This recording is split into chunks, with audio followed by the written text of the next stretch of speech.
As last week Tuesday. The exact number of people who were on board is unknown, but some reports are putting the figure at around 153. More than 70 people were rescued and taken to hospital for treatment. A state of disaster has been declared as search operations continue. Well, to discuss this further, we now speak to Channel Africa Correspondent in Zimbabwe, John Cassim. John, always good to talk to you. Thanks so much indeed for joining us. Yeah, thank you so much, Ndoro. So, I don't know what is the latest in terms of this story on the ground in Kariba. Do you want to take us through what we know and what's happening on the ground? Definitely, like you rightly said, the body count now of those who have deceased is now 92. There's a sharp increase of the numbers of the fatalities from 44 by the time they held a memorial service last week. But all of a sudden, the numbers have started rising up. There's increased search and equipment that has been supplied by well wishers and government, and there's also increased um, increased capacity on the part of the government as well as the rural district of development in Kariba. So helicopters and almost several boats, including the army and the police, are on the ground doing the searches. So the official passenger capacity was 90, I believe, but we're hearing figures as high as 153 people on board. A week on, is there any clarity emerged on exactly how many people were on that ferry in the first instance? We are just relying on the information that we are receiving. One of the supervisors of the ferry who survived said that he counted 153 people getting onto the boat, including the children. By the way, they were saying that there were people who could not be allowed to pay tickets because they were young, children, and elderly. So the people that bought tickets were accounted for in terms of the ticketing system, but those outside the ticketing system were not accounted for. But a supervisor is saying he counted body individual people who went in the ferry, and he came to 153. We can't rely 100% on what he is saying because we seem to be receiving numerous reports of more bodies likely to be found on the Lake Kariba. So the higher the number of the bodies and those who survived, the higher the number of the people who were on the ferry. Uh, I would imagine families obviously want to know how the identification and the claiming of bodies is being handled. What's the process been like for them? What's happening now is that immediately when the boats with the deceased arrive, those boats are actually taken into ambulances. So many funeral homes have actually volunteered to assist. Then they are taken to hospital, that's Kariba Nyami Nyami hospital. And there are two hospitals that are being used. There's one in Kariba Heights and the one in Nyamunga. So those hospitals actually carrying those deceased in the mortuaries. But then there's a command center that has been set up there. And at the command center, they are trying to identify these people. And when they are identified, their names are taken down and the relatives, and then start processing the documents so that they'll take the body for burial. Now, as you speak, the bodies are in advanced decomposition state because even those who were buried last week during when the memorial service was held were already decomposing. So because of the water, the rate of decomposition is actually very fast.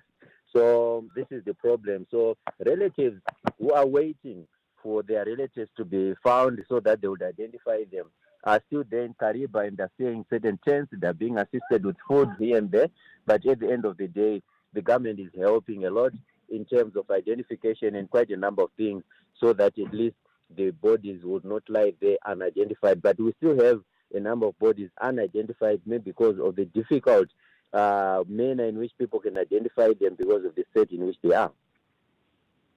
Investigators say that the ferry's hull was intact, which rules out structural failure.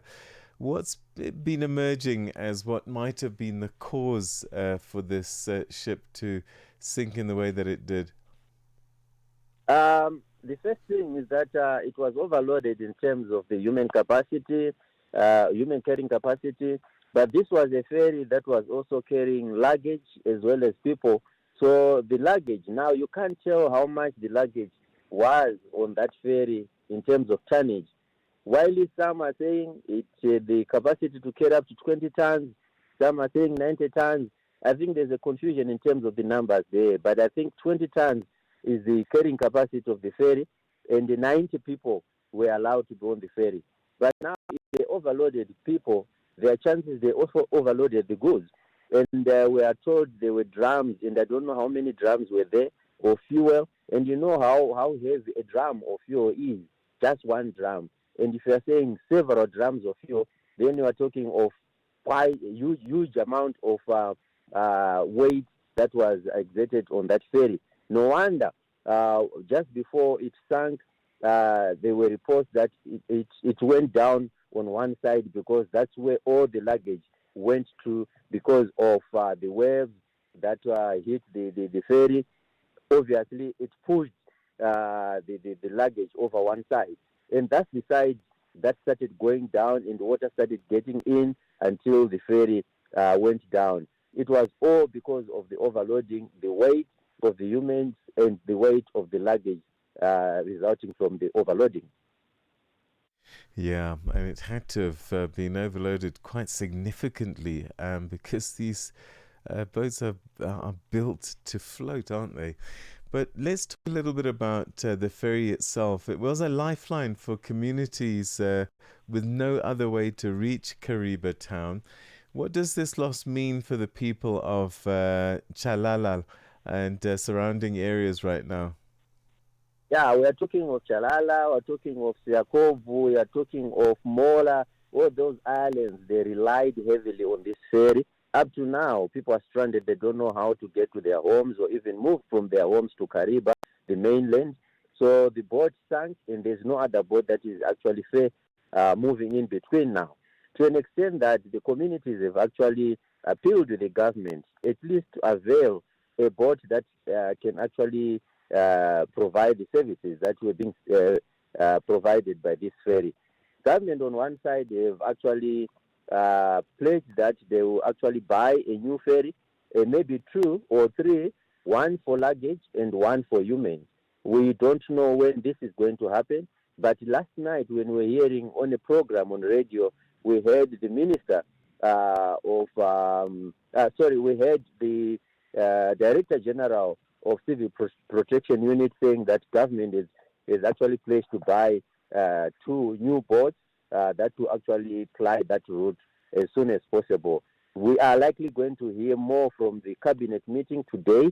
At the end of the day, we are likely going to receive maybe different information or maybe direction of how the government is going to move regarding that. But we also saw some government officials doing some assessment of the road. This road was dammed long back. People stopped using this road years back. It's a bad road. It gets into the wildlife corridor all the way up to these islands. But because of the bad state of the road, people were relying on the lake. But now they are saying they want to resuscitate the road transport, hence they want the road to be reconstructed as soon as possible.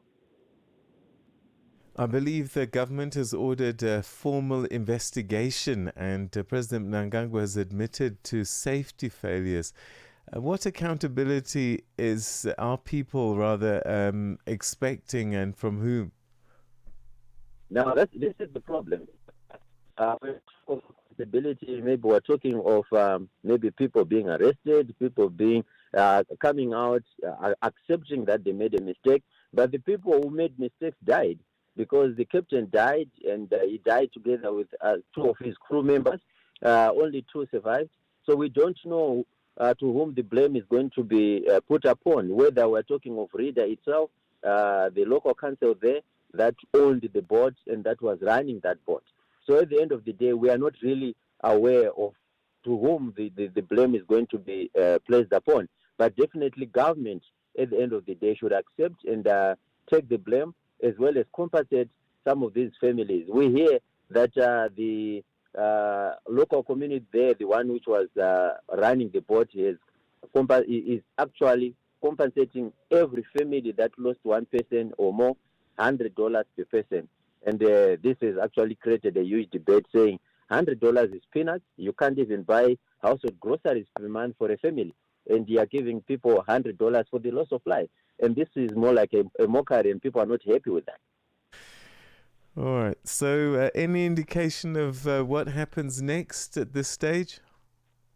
Yeah, we are just waiting for the cabinet meeting today, and maybe direction is going to be made after that cabinet meeting. We can't say much because the police have said a lot, the researchers there have said a lot, and all is coming to what we've just discussed right now. But I think the cabinet is going to give a new direction on how this is going to be held, including the investigations and even the purchase of the new boats. And in Zimbabwe generally, how have people been reacting to this story and what's been coming out in terms of safety? In terms of safety, yes, we hear that the people there in Kariba, they were taking safety very seriously, and they were actually monitoring and supervising. But of course, at the end of the day, I've been to Kariba several times, and I've been on these boats, and never was I given a safety or even a ring. And even if I seen those safety boards hanging on the side, so that in the event of a disaster, you pull down those boards and start to repatriate people. I've never seen that. But of course, we are told they were actually abiding by the laws and regulations, safety laws and regulations. We can't dismiss that, but at the end of the day, this disaster has actually exposed everything that maybe people were reluctant because that such an accident had never happened in Kariba. Hence, people were reluctant, thinking that will never happen on Lake Kariba. John, we're going to have to leave it there. Thank you very, very much indeed for that comprehensive update on the situation in Zimbabwe, particularly around this tragedy that happened on Lake Kariba. Thanks so much for your time. That was our correspondent in Zimbabwe, John Cassim, giving us an update on this tragic story. The death toll now up to 92, we believe. The sound of Africa, starting strong. Rise and shine with Peter Ndoro and Sipiso Makwetla.